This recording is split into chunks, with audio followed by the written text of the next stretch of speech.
हरे कृष्ण कृष्ण कृष्ण हरे हरे, हरे राम राम राम हरे हरे। श्री बृहद भागवतामृतम द्वितीय खंड छठा अध्याय। हम लोग सुन रहे थे किस प्रकार से श्री कृष्ण मथुरा चले गए। उनके विरह में ब्रजवासी अत्यंत व्याकुल हो गए। फिर कुछ दिन के पश्चात में कृष्ण कंस इत्यादि असुरों को मार करके फिर ब्रज में वापस आ गए और ब्रजवासियों के साथ पहले की तरह ही लीला करने लगे। इससे ब्रजवासी वो सब बातें ही भूल गए। अक्रूर आया था, कृष्ण को ले गया था, कृष्ण चले गए थे, हम लोगों की कैसी दशा हो गई थी, ये सब भूल गए। और कभी कभी उनको वो ये बात याद आ जाती तो वो सोचते थे कि हमने ऐसा सपने में देखा होगा। अक्रूर आया था, ये कृष्ण यहाँ से चले गए थे, वो सोचते थे ये हमने सपना देखा होगा। जैसे हम लोग कभी कभी बुरा सपना देखते हैं ना, सपने में शेर देख लेते हैं या कुछ और भयानक चीज देख लेते हैं, भूत प्रेत देख लेते हैं, तो डर जाते हैं ना, बाद में आता है ये तो सपना था। इसी प्रकार से ब्रजवासियों के लिए भयानक सपना क्या है? कृष्ण उनसे दूर चले जाएं, यही उनके लिए सबसे भयानक सपना है। तो अभी तो कृष्ण साथ ही हैं, इसलिए वो सोचते थे ये ऐसे ही था, सपना था, वो सच में नहीं गए थे। इतना प्रेम करते हैं कि वो सब बात बिल्कुल भूल जाते हैं। सही कालांतरे अक्रूरो अपूर्व आगत इवागतः तथैव रथाम आदाय पुनस्तस्मिन् ब्रजे सखे। कुछ दिनों के पश्चात फिर से अक्रूर ब्रज में आ गया और पूर्व की तरह ही फिर से वो कृष्ण को यहां से लेकर के चला गया ब्रज से, फिर मथुरा चले गए। समस्त ब्रजवासी कृष्ण की विहार माधुरी के प्रवाह में किस प्रकार से निमग्न रहते थे, इसलिए कह रहे हैं हे सखे, जो पहले कृष्ण को ले गया था वही अक्रूर कंस की आज्ञा से कृष्ण को मथुरा ले जाने के लिए रथ लेकर फिर ब्रज में आ गया। अभी अच्छी जगत की बात चल रही है। अभी एक बार भगवान ने जाके कंस को मार दिया, दोबारा कंस कहां से आ गया? पहले ही बताया था, ये चीज जगत में ये सब भाव है। दूसरी बात, कंस को वहां मार ही नहीं सकते, भगवान नहीं मार सकते वहां कंस को। क्यों? क्योंकि वो चिन्मय जगत है, वहां सब चिन्मय है। इसलिए ये सब भाव होते हैं कि बस गए थे, ये पूतना आई थी, कृष्ण को ऐसे उठा करके ले जा रही थी, कृष्ण ने उसको मार दिया, इस प्रकार से भाव उत्पन्न होता है। नहीं तो एक बार पूतना मरने के बाद दोबारा कैसे आएगी? और ये लीलाएं बार बार चलती रहती हैं। नियमाने पुनस्तेन तथा ब्रज जीवने तत्रते आनंद दशा काव्य पूर्वत समझाया था। जब वे अक्रूर उन ब्रजवासियों को लेकर के फिर मथुरा गए तो ब्रजवासियों की पहले जैसी पूर्व दशा हुई थी विरह की। बड़े व्याकुल होकर के रोने लगे, उनके क्रंदन से पत्थर भी फटने लगे, लकड़ियां भी पिघलने लग गई। इस प्रकार से ब्रज की दशा हो गई। उसी प्रकार से फिर से हुआ। मधुपुर्याम पुनर्गत्वा, फिर से मधुपुरी गए। कंसम हत्वा, कंस को मार दिया। पुनर्ब्रजम, फिर से पुनः ब्रजम, फिर से ब्रज में आगतः पूर्व तत्र तथा विहरत्यसौ, और उसी प्रकार से फिर आ गए और पहले की भांति ही विहार करने लगे। तो इस प्रकार से कृष्ण मथुरा जाते हैं, कंस का वध करते हैं और फिर ब्रजवासियों के साथ में आकर के मिलते हैं। एवं पुनः पुनर्याति तत्पुरे पूर्ववत् पुनः पुनः समायाति ब्रजे कीड़ै तथैव सह। इस प्रकार पहले की भांति बार बार कृष्ण मथुरा जाते हैं, कंस का वध करते हैं, फिर वापस ब्रजवासियों के पास आ जाते हैं, फिर ब्रज में आकर के जैसे रोज लीलाएं करते थे वैसे ही करते हैं। तथैव कालिया दमनः पुनः पुनः तथैव गोवर्धन धारणम मुहुः परापि लीला विविध अद्भुता असकृत प्रवर्तते भक्त मनोहरा प्रभु। इस प्रकार श्री गोलोक में कालिया दमन और गोवर्धन धारण लीलाएं भी बार बार होती हैं। कुछ दिनों के बाद कालिया दमन लीला भी होगी, कालिया फिर से आ जाएगा, फिर कृष्ण उसके ऊपर नाचेंगे गोपियों के साथ में, और फिर कह देंगे तुम यहां से चले जाओ, तो ऐसा लगेगा कि वो वहां से चला गया। फिर कुछ दिनों के बाद फिर आ जाएगा वो, फिर कृष्ण कालिया हृदय में कूदेंगे, फिर उसके ऊपर नाचेंगे, ऐसे चलता रहेगा। इसी प्रकार से कुछ दिनों के बाद में इंद्र भी आकर के वर्षा कर देगा और कृष्ण गोवर्धन धारण कर लेंगे, और फिर 7 दिन तक गोवर्धन धारण करके रहेंगे। गोपियों का उनको संग प्राप्त होगा। कुछ दिन के पश्चात में फिर ऐसे ही होगा। इस प्रकार से सब लीलाएं नित्य चलती रहती, एक के बाद एक, एक के बाद एक चलती रहती हैं। ऐसा नहीं है कि केवल मथुरा आने जाने की लीला ही बार बार होती है। सब लीलाएं जितनी भी हैं, और जो भागवत में लिखी हैं वो तो बहुत कम लीलाएं लिखी हैं, क्योंकि हमारी बुद्धि कितनी है, हम कितना पढ़ सकते हैं, कितना समझ सकते हैं। वहां तो अनंत लीलाएं हैं, प्रतिदिन कितनी कितनी लीलाएं चलती रहती हैं, वो सब नित्य हैं, फिर चलती रहती है नित्य। ऐसे भगवान उसी प्रकार बार बार कालिया दमन लीला करते हैं। पूतनावध भगवान की विविध और अद्भुत लीलाएं जो कभी न तो देखी गई और न सुनी गई हैं। इस जगत में देखी नहीं है वो, और सुनी भी नहीं गई हैं, क्योंकि वो लीलाओं कहीं वर्णन ही नहीं है। वो सब लीलाएं वहां पर चलती रहती हैं। यदि आपत्ति हो कि पूर्व में बालक के समान चेष्टा द्वारा की गई पूतनावध आदि लीलाएं किस प्रकार पुनः पुनः हो सकती हैं, विशेषतः पूतना आदि असुरों के साथ की गई लीलाएं कैसे नित्य हो सकती हैं, क्योंकि एक बार पूतना मर गई तो दोबारा कैसे आएगी, हैं? तो इसलिए कह रहे हैं वो भाव में होता है। जहां पर वध वाली लीलाएं होंगी वो भाव में ही होगा, क्योंकि वध वहां पर संभव भी नहीं है। वहां पूतना भी होगी तो चिन्मय भी पूतना होगी, वो चिन्मय पूतना कैसे मारेंगे भगवान। और दूसरी बात, चिन्मय के साथ साथ वहां सब परिकर ही रहते हैं, शुद्ध स्वरूप में प्रेमी भक्ति जा सकते हैं वहां पे, रागात्मिक। इसलिए ये सब भाव में होता है। इस प्रकार से भाव उदित होता है ब्रजवासियों, अरे पूतना आ गई और कृष्ण को उठा ले गई, कृष्ण ऐसे वध किया। क्यों होता है ऐसा? उससे प्रेम उनके प्रति बहुत अधिक बढ़ जाता है। क्यों?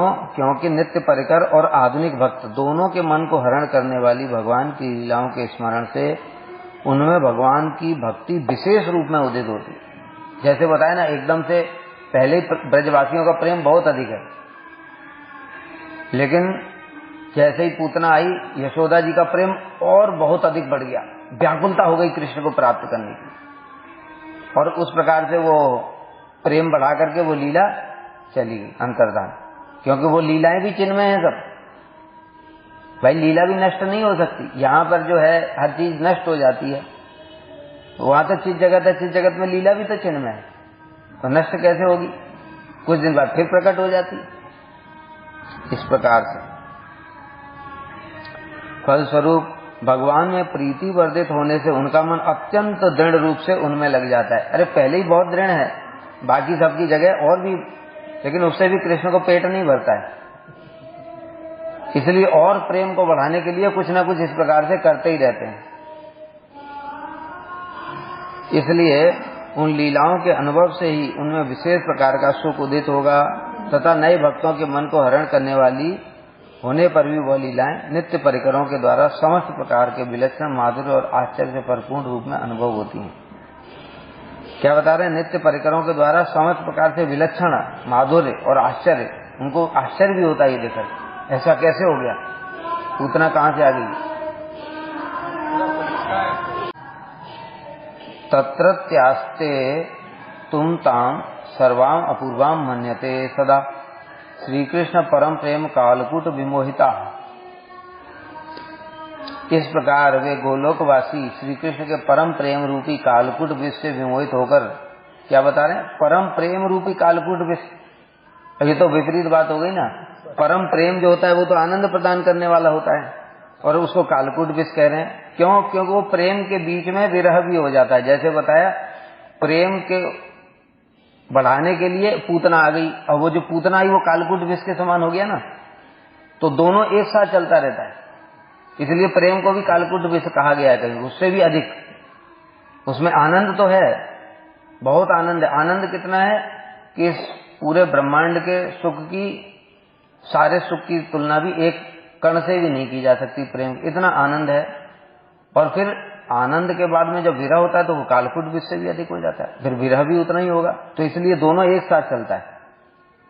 विमोहित होकर उन सब लीलाओं को सदा सर्वदा अपूर्व, अरे पहले ऐसा कभी नहीं हुआ। मतलब पूतना आती है लेकिन उनको लगता है अरे पहले तो पूतना कभी नहीं आई, कहां से आ गई है। कालिया दमन लीला भी होगी तो ऐसा ही लगेगा उनको, गोवर्धन धारण लीला होगी वो भी ऐसे ही लगेगा। मतलब पहले हो चुका है, ये सब भूल जाते हैं वो एकदम। नहीं तो फिर क्या है, तुमको ही देखो ना, कोई एक ही चीज बार बार दिखाई जाए बोर हो जाते हैं ना। लेकिन कोई अद्भुत चीज देखा और उसको फिर भूल गए, फिर दोबारा देखा, फिर से अद्भुत लगेगी, फिर उसमें उतना आनंद आएगा। इस प्रकार से भगवान वहां पर जब लीला करते हैं तो पुराना वाला सब भूल जाते हैं। और इसी कारण से फिर नित्य नवीन नवीन रूप में वो लीलाएं उनको अनुभव होती हैं। अक्रूर जी भी दोबारा आएंगे तो उनको ये नहीं लगेगा ये अभी कुछ दिन पहले तो आया था, अभी तो कंस को मार दिया था, कुछ याद नहीं रहता है। उनको लगता है अरे अक्रूर कहां से आ गया, क्यों आया है ये ब्रज में।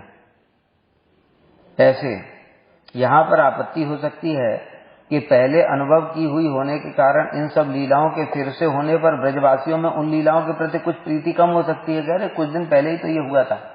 जैसे रासलीला भी तो नित्य रोज ही होती है, लेकिन क्या गोपियों को कब उसके प्रति कोई प्रीति कम होती है? नहीं, उल्टा बढ़ती जाती है। वो कैसे बढ़ती है वो कुछ पता नहीं, उसका वर्णन नहीं किया जा सकता। वे लीलाएं सभी के लिए सदैव अपूर्व हैं। सभी के लिए मतलब सबके लिए, एक जो वहां पर घास तिनका है वहां से लेकर के और गोपियों के लिए और उसमें भी राधा जी के लिए, सबके लिए अपूर्व हैं। जैसे एक वर्णन मिलता है कि राधा जी कृष्ण के साथ मिलकर के आ रही हैं और ललिता सखी ने कुछ उनका चित्र दिखाया तो राधा जी कहने लगी ये कौन है? तो कह रही तुमको नहीं पता? कि नहीं, मैं तो इनको पहली बार देखा है, ये इतना सुंदर युवक कौन है? कहते अभी तो तुम मिलकर के उनके पास ही आ रही हो। कहती अच्छा, मुझे तो कुछ भी स्मरण नहीं है। इस प्रकार से वो सब लीलाएं नित्य नवायमान रूप में होती रहती हैं। किस कारण से? प्रेम की अधिकता के कारण। ये प्रेम ही इसका हेतु है। इसलिए ऐसा लगता है जैसे यह लीला पहले कभी अनुभव ही नहीं हुई।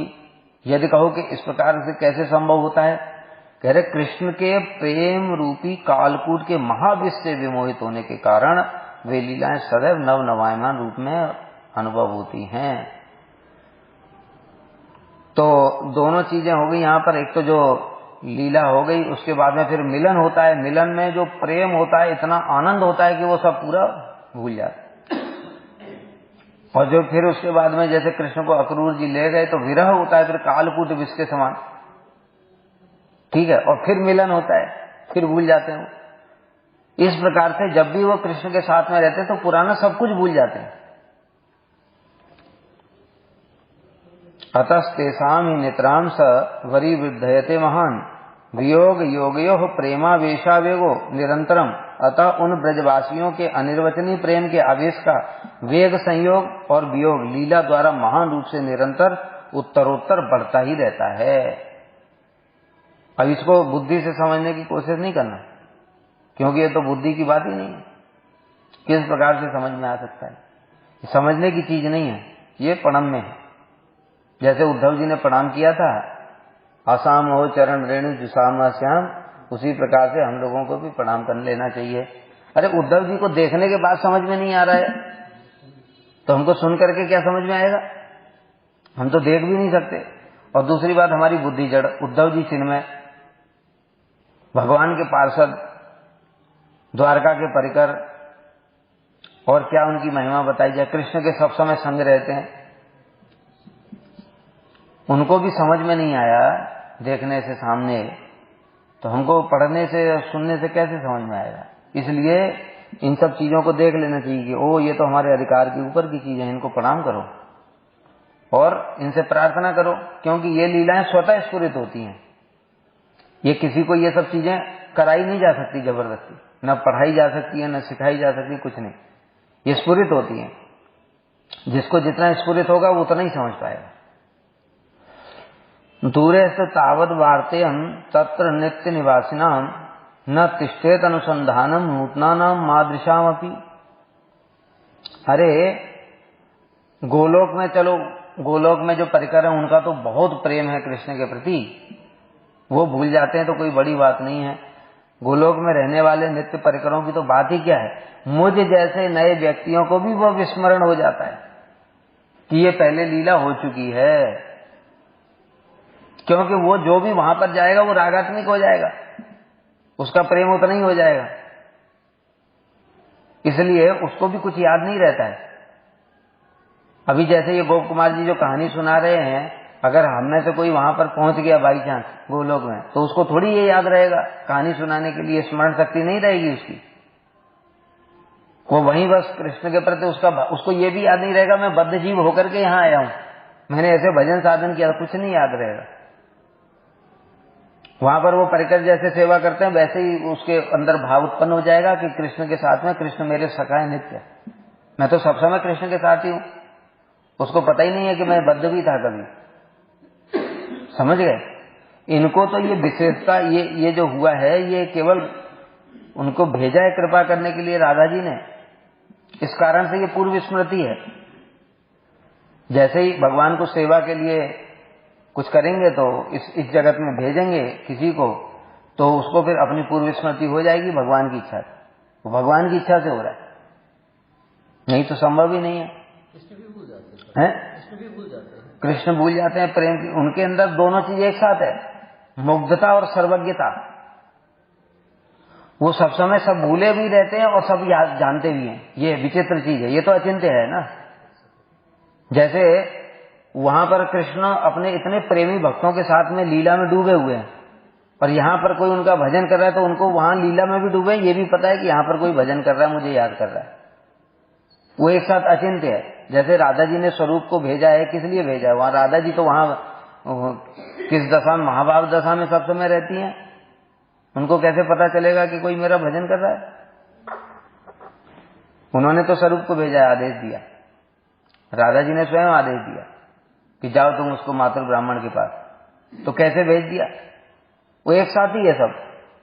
इसलिए मुग्धता और सर्वज्ञता सब समय रहती है। इसी तरीके से बलदेव प्रभु भी हैं, अब उनके अंदर भी मुग्धता भी है। जब कृष्ण कालिया दह में कूद गए और कालिया फेटे में पड़ा हुआ है, कालिया के फेटे में पड़े हुए हैं भगवान, उस समय मुग्धता, रो रहे हैं आकर के बलदेव प्रभु, वो स्वयं भगवान है, उनकी इच्छा मात्र से कालिया भस्म हो जाएगा, लेकिन रो रहे हैं, ये मुग्धता हो गई। फिर सर्वज्ञता, अरे ये ब्रजवासी भी कूद जाएंगे, भैया तुम क्या कर रहे हो, ये सर्वज्ञता, इसके साथ खेलो मत, ये ब्रजवासियों के प्राण निकल रहे हैं। इसका मतलब ऐसा बोल रहे हैं, मतलब क्या हुआ, सर्वज्ञ हैं कि ये खेल रहे हैं केवल।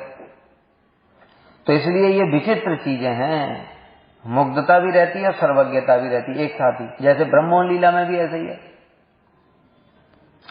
वो मुग्ध हैं, ऐसा नहीं है कि वो फर्जी एक्टिंग नहीं कर रहे हैं। फर्जी एक्टिंग करेंगे तो आंखों में आंसू कैसे आएगा, व्याकुल हो गए, मेरे बछड़े कहां चले गए, लौट करके आए, सखा भी नहीं है, आंखों में आंसू आ गए, मुग्धता है। और उसी समय सर्वज्ञता भी है, ब्रह्मा जी का काम है, वो नकली बछड़े कहां से बन गए फिर एकदम से, वो जो ब्रह्मा जी ने चुड़ाए वो तो नकली थे, वो कब बन गए पता ही नहीं चला, लेकिन बिना कृष्ण की इच्छा के बन गए क्या, तो इच्छा करी होगी, जब इच्छा की है तो मतलब सर्वज्ञता है ना। तो मुग्धता और सर्वज्ञता एक साथ रहती है, अचिंत्य है, वो समझ में नहीं आएगा। इसलिए कृष्ण की बात हमको कैसे समझ में आएगी, और कृष्ण ही नहीं समझ पाते कई बार ये क्या हो रहा है। तो इसलिए वहां भगवान की कृपा से वहां जाने वाले नवीन साधकों को भी सब स्मरण हो जाता है, हम लोग सब भूल जाएंगे वहां जाकर के, इतना यहां पर रगड़ा है माया ने हमको, चक्की में पीसा है, सब भूल जाएंगे। वहां पर जाते ही लगेगा मैं तो सब समय के लिए कृष्ण के साथ ही था, ऐसा रहेगा। तातंग महामोहन माधुरी सरिद धारा समुद्रे सततम निमज्जनात् तादृक प्रिय प्रेम महाधनावली लाभोन्मदात केहिन विस्मरन्ति किम। कृष्ण की महामोहनकारी माधुरी रूप नदी धारा के समुद्र में जो निरंतर डूबे हुए हैं, क्या बता, ये सब जो लीलाएं हैं ये सब कैसी हैं? महामोहनकारी, सबको मोहित कर देने वाली, यहां तक कि कृष्ण को भी मोहित कर देने वाली, माधुरी रूप और अत्यंत मधुर हैं। नदी धारा के समुद्र में जो इस प्रकार से ये जो महासागर है और इसमें ये जो लीलाएं चल रही है, ये मान लो नदियों की धाराएं उसमें मिल रही हैं समुद्र में, इस प्रकार से। तथा वैसे प्रिय भाव से प्रेम महाधन प्राप्त करके उन्मत्त हो रहे हैं, ऐसे जो भक्त लोग हैं इसमें निरंतर डूबे हुए हैं, और वैसे प्रिय भाव से महाधन प्राप्त करके, मतलब प्रेम में डूबे हुए सब समय, कृष्ण की रूप माधुरी, लीला माधुरी, प्रेम माधुरी और 5 जो रस हैं, रूप रस गंध, इन सबको जो सब समय आस्वादन कर रहे हैं, ऐसे लोगों को कौन सी वस्तु विस्मरण नहीं होती? मतलब कहां से याद रहेगा? कृष्ण को देखने के बाद कुछ याद नहीं रहता है। बताए ना, जब पहले जो गोपी आई उसको ही कुछ पता ही नहीं, अपने शरीर की शुद्ध बुद्धि नहीं रहती है, तो पुरानी चीजें कहां से याद नहीं? गोपी आई नई ब्रज में और कृष्ण के दर्शन की इच्छा की, कृष्ण उसकी सास ने मना किया, लेकिन फिर भी कृष्ण ने बछड़े की पूंछ मरोड़ दी और बछड़ा उसके पास में पहुंच गया घर के सामने, और बस कृष्ण एक तिरछी चितवन से देखा बस, और तो कुछ किया नहीं। वो देखने मात्र से ही वो सब कुछ भूल गई। ये मेरी सास है, मुझे यहां नहीं देखना था, मेरा पति कौन है, शरीर का क्या कर्तव्य है, कुछ नहीं याद है। वो जब सास आई उसने देखा ये तो बावरी से खड़ी एकदम पागल होकर, तो उसने हिलाया डुलाया तो भी कुछ नहीं हो रहा है, समझ गई इसका चित्त चोरी हो गया। तो ऐसे फिर इसका जो और आगे की घटना है कि उसको मंथन के लिए दिया तो उसने सरसों में डाल दिया और बच्चे के गले में रस्सी बांध रही है। मतलब क्या है? अब उसको कुछ याद है क्या? ये बच्चा है, ये पता है उसको, मैं बच्चे के गले में रस्सी बांध रही हूं, इसको पता है? घड़े में रस्सी लगानी चाहिए, ये पता है उसको? कुछ नहीं पता है उसको। अरे जो चीजें सामने हैं, उसके बच्चा सामने है, वो भी उसको पता नहीं है, तो बाकी पुरानी क्या चीज पता होगी?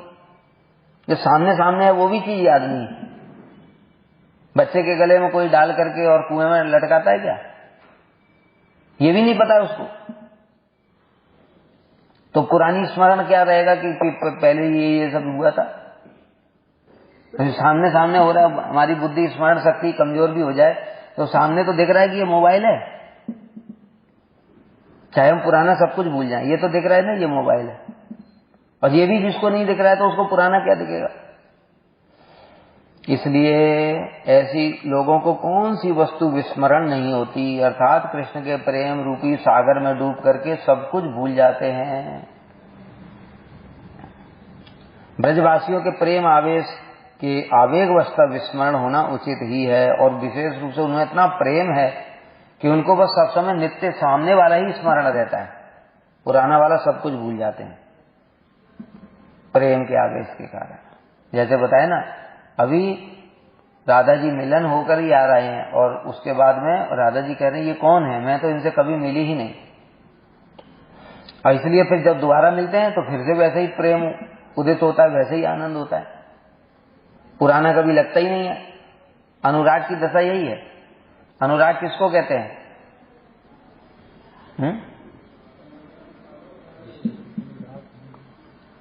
जो नित्य नवायमान रूप में प्रतीत होता है, अनुराग, जिससे हमारा पहले से मिलन हो गया, लेकिन फिर भी जो प्रेम नित्य नवायमान रूप में प्रतीत होता है। नवायमान मतलब कि पहले कभी नहीं हुआ, ऐसा अनुराग की यह दशा होती है। प्रेम इसमें मान पड़ा राग अनुराग, अनुराग की दशा ये होती है, नित्य नवायमान रूप में प्रतीत होता है। उसके ऊपर महाभाव है बहुत। क्योंकि कृष्ण की उस अनिर्वचनीय महामोहनकारी मधुरमा रूप नदी प्रवाह के समुद्र में निरंतर डूबे रहने के कारण जो अनिर्वचनीय उसी समुद्र के अनुरूप कृष्ण के चरण कमलों से संबंधित विशेष प्रेम रूपी महाधन प्राप्त करके जो उन्मत्त हो रहे हैं, ऐसे लोगों को उस परम उत्तम वस्तु से कौन और क्या विस्मरण नहीं हो जाता, यानी सब कुछ भूल जाते हैं। अहो महाऐश्वर्यम असावपि प्रभु निज प्रिय प्रेम समुद्र संलुप्त कृतंच कार्यंच न किंचिदीश्वर सदानुसंधातुम अभिज्ञ शेखर। कैसा आश्चर्य है! सर्वज्ञ शिरोमणि कृष्ण भी अपने प्रियजनों के प्रेम रूपी समुद्र में निमग्न होकर अपने महान ऐश्वर्य को भूल जाते हैं। पहले ही बता दिया, सिर्फ ब्रजवासियों की ऐसी दशा नहीं है, कृष्ण को भी कुछ स्मरण नहीं रहता है। वो भी सब भूल जाते हैं कि हम अभी तो अक्रूर के पास में, अक्रूर हमको लेकर के गया था और कंस को मार करके मैं इनसे ब्रजवासियों से विरह हुआ था, ऐसा उनको भी कुछ याद नहीं रहता है। सब ऐसे निरंतर चलता रहता है। उस समय उन्हें यह ज्ञान नहीं रहता कि मैंने क्या किया और मेरा क्या कर्तव्य है, यह भी नहीं पता रहता है। मतलब भगवान होकर भी कि मैंने ये क्या कर दिया और मुझे क्या करना चाहिए, वो कुछ समझ में नहीं आता है। मुग्ध हैं, अपनी भगवत्ता को भी भूल जाते हैं। यदि आपत्ति हो कि भगवान के प्रेम के प्रभाव से सर्वज्ञता आदि की स्फूर्ति रूप वैभव स्वयं ही उपस्थित होते हैं, सर्वज्ञता शक्ति स्वयं ही प्रकट होती है, अतः सब कुछ भूल जाना किस प्रकार से संभव होगा?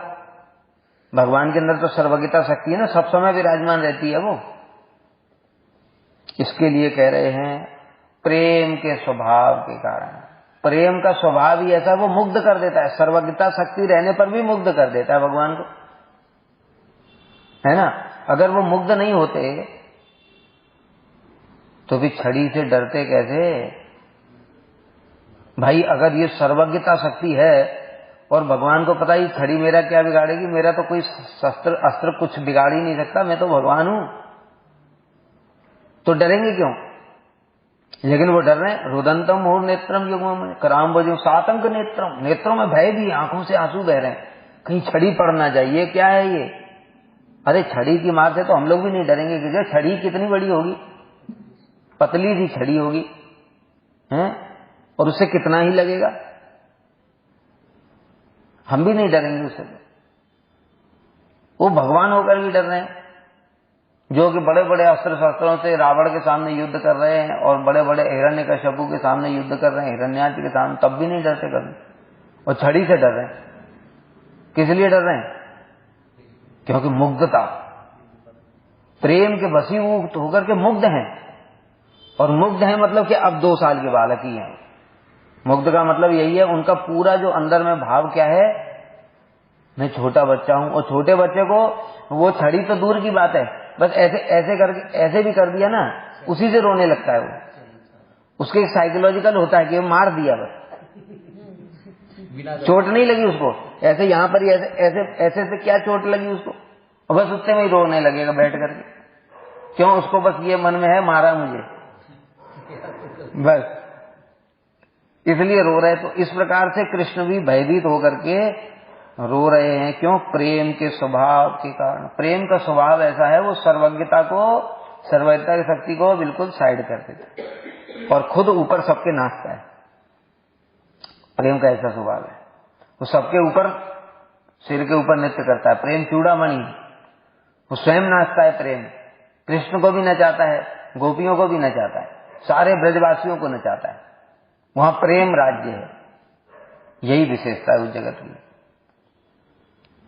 कैसा आश्चर्य है! उस अत्यंत उन्नत प्रेम का स्वभाव स्वयं भगवान को भी सब कुछ भुला देता है। भगवान कृष्ण चिदघन विग्रह होने के कारण सर्वज्ञ शिरोमणि और सब प्रकार से समर्थ हैं। बताए ना, सर्वज्ञ शिरोमणि, सर्वज्ञों में भी शिरोमणि है और सब प्रकार से समर्थ हैं। तथापि अपने प्रिय परिकरों के प्रेम रूपी गंभीर समुद्र में संपूर्ण रूप से डूबे रहने के कारण, अब जब मथुरा गए हैं, अगर वो सर्वज्ञता शक्ति रहती उनकी तो फिर उनको याद क्यों आती ब्रजवासियों, क्यों बिलक बिलक करके रोते हैं? उनको अगर ये स्मरण है मैं भगवान हूं तो मैं तो ब्रजवासियों के पास ही हूं, तब भी वो भूल जाते, ब्रजवासियों के प्रेम में भूल जाते हैं और उनको याद आती है, क्योंकि वो प्रेम उनको भुला देता है कि ये भगवान है। अब भगवान है, भगवान जब रहेंगे उनको ये अभिमान रहेगा, सर्वज्ञता शक्ति रहेगी कि मैं भगवान हूं, तो उनको फिर रोना नहीं आएगा, क्योंकि उनको तो ये रहेगा ना कि मैं तो इनके अंदर हूं, गोपियों के, मैं तो गोपियों के सब समय साथ ही हूं, ऐसी भावना आ जाएगी। लेकिन प्रेम उनको मुग्ध करके वो भी भुला देता है, इसलिए वो भी साधारण लौकिक सदुबंधुवत रोते हैं।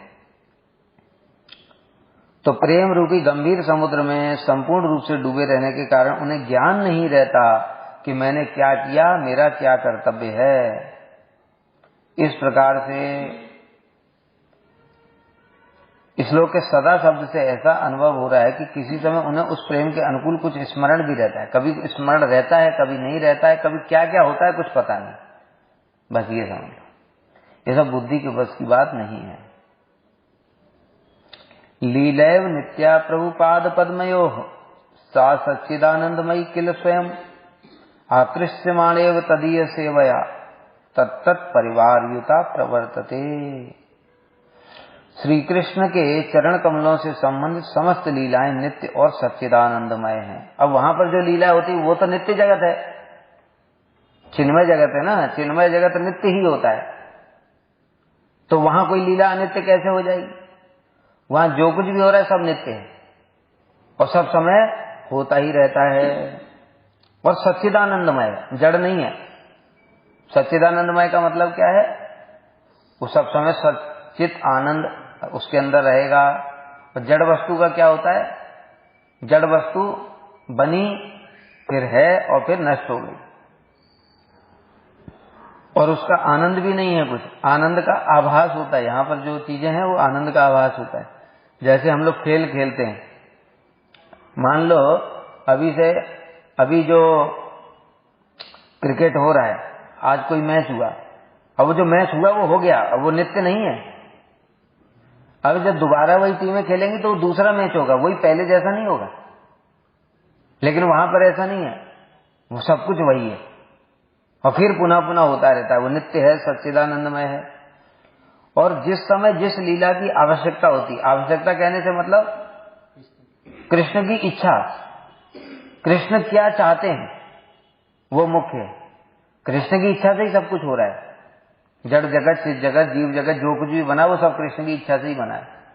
तो कृष्ण की जब जैसी इच्छा होती है, मतलब कालिया का स्मरण हो गया उनको, तो कालिया दमन लीला प्रकट हो जाएगी, समझ गए? कभी उनको फिर जैसे बताया, पूतना को यशोदा मैया के साथ में गोदी में लेटे हुए हैं और एकदम से देखा कि मैया का मन इधर उधर जा रहा है, समझ गए? घर के काम काज में तो रागात्मक भक्त है, उनका मन सब समय कृष्ण में ही आविष्ट रहता है, लेकिन थोड़ी सी भी शिथिलता, जैसे मतलब कुछ भी इधर उधर देख रही, कृष्ण के लिए वो जो इधर उधर देखेगी वो भी कृष्ण के लिए ही है, लेकिन कृष्ण को उतना भी सहन नहीं है, बस पूतना को स्मरण कर रहे, कृष्ण की इच्छा से पूतना आ जाएगी। योग माया सब समय ऐसे करती रहती है प्रभु के लीला विलास के लिए। पूतना है कि 6 दिन के हैं, तो ठाकुर जी अगर बड़े हैं तो 6 दिन वाले इतना मतलब वो लीला कैसे? हाँ, वही तो समझ नहीं सकते अभी, वो सब समय सब लीलाएं नित्य हैं। अब वो कैसे होता है ये हमारी बुद्धि के परे की बात है। कालिया भी आ रहा है वहां, पूतनावध भी लीला हो रही है, दामबंधन लीला भी हो रही है, रासलीला भी हो रही है, सब कुछ होता है। जब जैसी कृष्ण की इच्छा होती है वैसे होता है, और कैसे होता है ये सब बुद्धि के बस की बात नहीं है। क्योंकि हम लोगों में, इसलिए तो हमारी कहते हैं जड़ बुद्धि में सब समय सीमा होती है।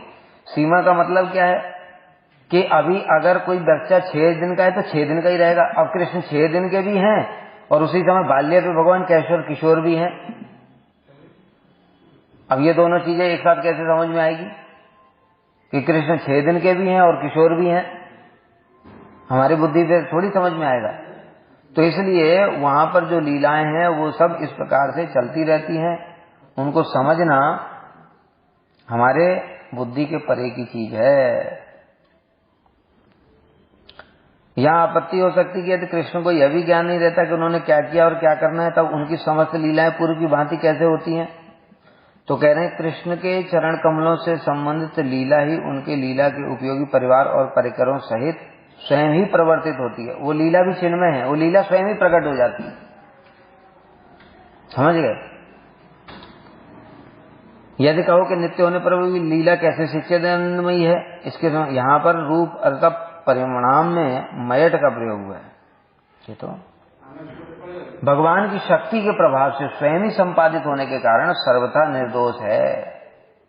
बताएं, लीला भी वहां जैसे रास लीला है, रास लीला स्वयं चिन्मय लीला है, वो अपनी इच्छा से प्रकट होगी। जो अपनी इच्छा से रास लीला जब प्रकट होगी तो कृष्ण को भी खींच लेगी, गोपियों को भी खींच लेगी और दोनों को नचाएगी, फिर अंतर्धान हो जाएगी। ऐसे अरे एक ही बात है ना, वो जो लीला है भी वो तो कृष्ण की इच्छा ही तो है वो भी, लेकिन अभी कृष्ण मुग्ध हैं। जब मुग्ध हैं तो कैसे करेंगे? तो वो लीला ही खुद प्रकट हो जाती है। जैसे समझो कि सेवा करने के लिए सभी शक्तियां रहती हैं कृष्ण की सब समय, और जब जिसका मौका लगता है, जैसे अभी जो मुग्धता शक्ति है उनकी, अभी उसके बाद में जैसे ही देखा कृष्ण भयभीत हो गए तो तुरंत कौन सी शक्ति प्रकट हो गई? ऐश्वर्य शक्ति प्रकट हो गई। अरे मेरे प्रभु भयभीत हैं, सेवा का मौका मिल गया और उन्होंने ब्रह्मांड दिखा दिया मैया को मुंह में ही। उसी प्रकार से वो लीलाएं भी वहां पर विराजमान है सब समय, और वो देखती रहती हैं कृष्ण को कब कौन सी चीज की जरूरत है। जैसे ही जरूरत पड़ती है उसी समय वो लीला प्रकट हो जाती है और संपादित होकर के फिर लीला वहीं पर अंतर्धान हो जाती है, प्रकट और अप्रकट, क्योंकि लीला विराजमान है सब समय, चिन्मय है सब, जगत भी चिन्मय है। समझ गए? ऐसे ही समझ लो, अब जितना समझ में आया और क्या कर सकते हैं।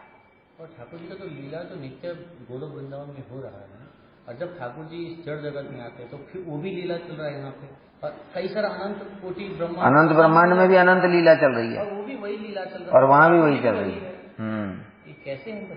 यही तो, इसलिए तो वो कृष्ण है अचिंत्य। ईश्वर परमा कृष्ण सत्य अनादिरादि गोविंद सर्व कारण कारणम, अचिंत्य शक्ति है उनकी। कैसे क्या करते हैं कुछ भी नहीं पता है, हमको कैसे पता होगा, उनको भी पता नहीं चलता है। तो क्या बता रहे हैं? भगवान की विशेष शक्ति के प्रभाव से स्वयं ही संपादित होने के कारण सर्वथा निर्दोष हैं। वो लीलाएं भी स्वतः सब समय वहां पर रहती हैं। जब जिस लीला को जैसा दिखता है, प्रभु की सेवा का सुयोग प्राप्त हुआ, तुरंत वो प्रकट हो जाती है और फिर वैसे ही घटनाएं होने लगती हैं सब। कालिया दमन लीला बताए ना, कालिया दमन लीला, कृष्ण जा रहे हैं, किसी दिन गर्मी पड़ी और बस कृष्ण की इच्छा है गोपियों के साथ नृत्य करूं, बस वो लीला समझ गई, कृष्ण की इच्छा है गोपियों के साथ नृत्य करने की, वो कालिया दमन लीला प्रकट हो गई। कृष्ण को अरे ये कालिया, ये ब्रजवासियों के लिए यहाँ पानी दूषित कर रखा है इसने, कृष्ण मुग्ध ही है। अब लीला प्रकट हो गई, उस कारण से फिर वो ऐसा अपने आप ही कृष्ण ही आकर्षित हो गए और वहां छत पेड़ के ऊपर चढ़े, कदम पे कूद गए, और फिर वो सब गोपियों के साथ में वो लीला उनके फनों के ऊपर ही चल रही है। फिर अंतर्धान हो गई। फिर देखा कृष्ण किसी दिन जा रहे हैं और उनकी कहीं गुफा में खेलने की इच्छा है, तो अघासुर आ गया,